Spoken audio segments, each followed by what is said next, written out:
बिस्मिल्लाहिर्रहमानिर्रहीम। स्वीडन के residence permit के हवाले से स्टूडेंट्स के लिए एक बहुत बड़ी खुशखबरी है कि स्वीडन के माइग्रेशन बोर्ड ने उनके रेजिडेंस परमिट के लिए कुछ नरमी इख्तियार की है और पेंडेमिक की वजह से जो कोरोना की वबा की सूरत हाल थी उसकी वजह से मुख्तलिफ़ यूनिवर्सिटीज़ में ऑनलाइन क्लासेस हो रही थी और फिज़िकली स्टूडेंट्स वहाँ पे नहीं पढ़ सकते थे, लेकिन वो स्टूडेंट्स जो है वो अपने रेजिडेंस परमिट के हसूल के लिए उन्होंने दरख्वास्तें दे रखी थी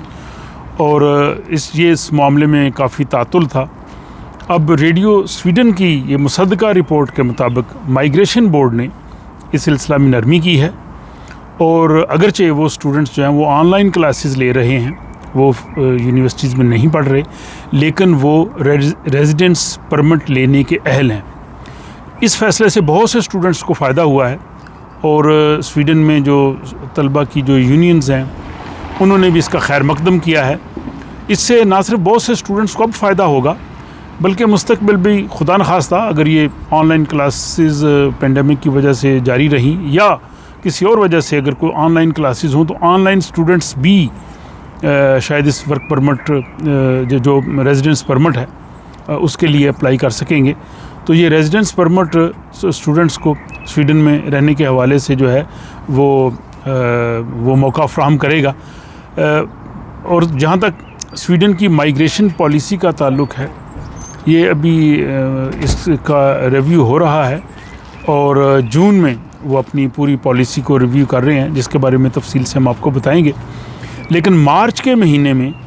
स्वीडन के जो माइग्रेशन बोर्ड है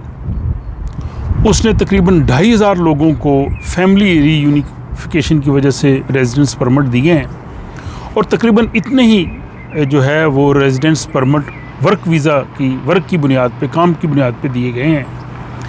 जबकि सियासी पनाह की जो तकरीबन 650 दरख्वास्तें वो कबूल हुई हैं और 650 लोगों को यहाँ के रेजिडेंस परमिट दिए गए हैं, जबकि स्टूडेंट्स रेजिडेंस परमिट की तादाद तकरीबन 350 के करीब है। तो ये तमाम स्टैटिस्टिक्स जो है वो माइग्रेशन बोर्ड ने वो जारी किए हैं और जैसा कि बताया कि रेडियो स्वीडन की मुसद्दका रिपोर्ट के मुताबिक ऑनलाइन क्लासेस लेने वाले स्टूडेंट्स जो हैं वो रेजिडेंस परमिट लेने के अहल हैं। ये एक बहुत बड़ा ब्रेक थ्रू है और बहुत से स्टूडेंट्स जो है वो इसका इंतज़ार कर रहे थे, उनके लिए बहुत बड़ी खुशखबरी है। तो इस सिलसिले में मज़ीद आने वाली जो अपडेट्स हैं या जो नया कानून आ रहा है, जो इन वीज़ा प्रोसेस में, स्टूडेंट वीज़ा में, एडमिशन्स में और वर्क परमिट्स में जो चेंजेस आएंगी वो साथ साथ इंशाल्लाह आपको इसी चैनल की तवसत से मैं बताता रहूँगा। अपना ख्याल रखिएगा।